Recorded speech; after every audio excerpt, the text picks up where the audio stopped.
Hello everyone, আবারও নতুন একটা ব্লগ নিয়ে চলে এসেছি। আমি তোমাদের মৌমিতা আবারও শেয়ার করতে চলে এসেছি একটা নতুন ব্লগ ভিডিও। আর তোমরা সবাই জানো যে কাল জামাই ষষ্ঠী, তো চলে গিয়েছিলাম আগের রবিবারের ব্লগ। এটা একটু দেরি হয়ে গেছে আপলোড করতে লং ভিডিও, কিন্তু আমি শর্টস তোমাদের সাথে শেয়ার করেছি। তো চলে গিয়েছিলাম জামাই ষষ্ঠীর কেনাকাটি করতে। হ্যাঁ, জামাই তার শাশুড়ির জন্য কেনাকাটি করতে গিয়েছিল। তো চলো কি কিনলাম আর কোথা থেকে মায়ের শাড়ি কিনেছি সবটাই তোমাদের সাথে শেয়ার করব। সেদিনকে ওয়েদারটা এতটাই ভালো ছিল গাইস, খুব গরমও ছিল না আবার খুব ঠান্ডাও, মানে ঠান্ডা ঠান্ডা ওয়েদারটা আর কি ছিল। যেহেতু আগের দিন বৃষ্টি পড়ছিল তো সে কারণে ওয়েদারটা খুব ভালো ছিল। তো চলো কথা বলতে বলতে আমরা তো হাওড়া ব্রিজ পর্যন্ত পৌঁছেই গেছি। আশা করছি যারা হাওড়ায় থাকো তারা তো সবাই এই ব্রিজটাকে চেনো, যে এই ব্রিজটাকে কি ব্রিজ বলে বা আমরা কত দূর এসেছি। তো চলো তোমার সাথে সবটাই শেয়ার করব। আর দেখো এত ভালো লাগছিল যে এখানে ভিডিও ক্লিপ না নিয়ে পারলাম না। আর এত ভালো লাগে আমি যখনই হাওড়া ব্রিজ দিয়ে কোথাও আর কি কলকাতার সাইডে যাই, তো তখনই এই হাওড়া ব্রিজের ব্লগ আমি আগেও শেয়ার করেছি, আমার প্রোফাইলে তোমরা দেখতেই পাবে। আর হ্যাঁ, এটা যদি বিকালবেলা হতো তো আরও ভালো লাগতো, যেহেতু সকালবেলা গেছি তাও ওয়েদারটা খারাপ বলবো না, ওয়েদারটা ভালোই ছিল। যদি গাইস যে কিছুদিন আগে যে পরিমাণ গরম পড়েছিল ওই গরমের যদি রোদের তাপ থাকতো তাহলে হয়তো সকালের দিকে বেরোনো হতো না, হলে বিকালবেলাই যেতাম। কিন্তু সকালের ওয়েদার আর বিকালের ওয়েদার দুটোই সম্পূর্ণ আলাদা। আর দেখতেই পাচ্ছ দু সাইডে গাছ, কি দারুণ লাগছিল। আর রাস্তা ছিল সেদিনকে পুরো ফাঁকা, যেহেতু ছিল সানডে তো সে কারণে রাস্তা জানো সবাই যে ফাঁকাই থাকে।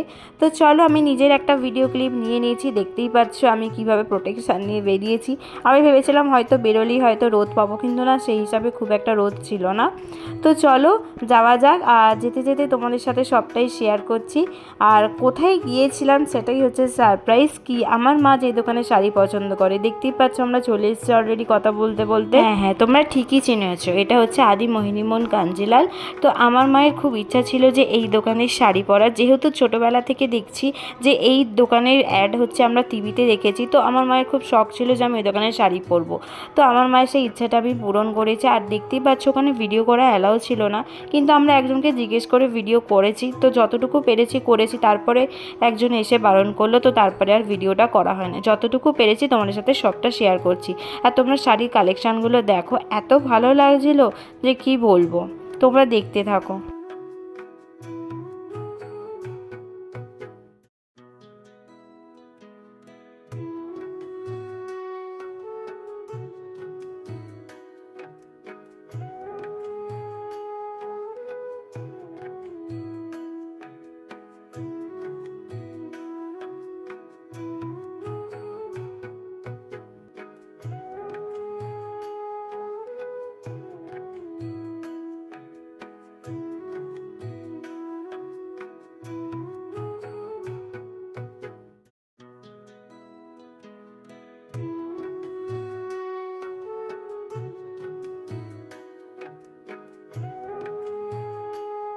বন্ধুরা তোমার সাথে আমি সব শাড়ির ভিডিও শেয়ার করলাম।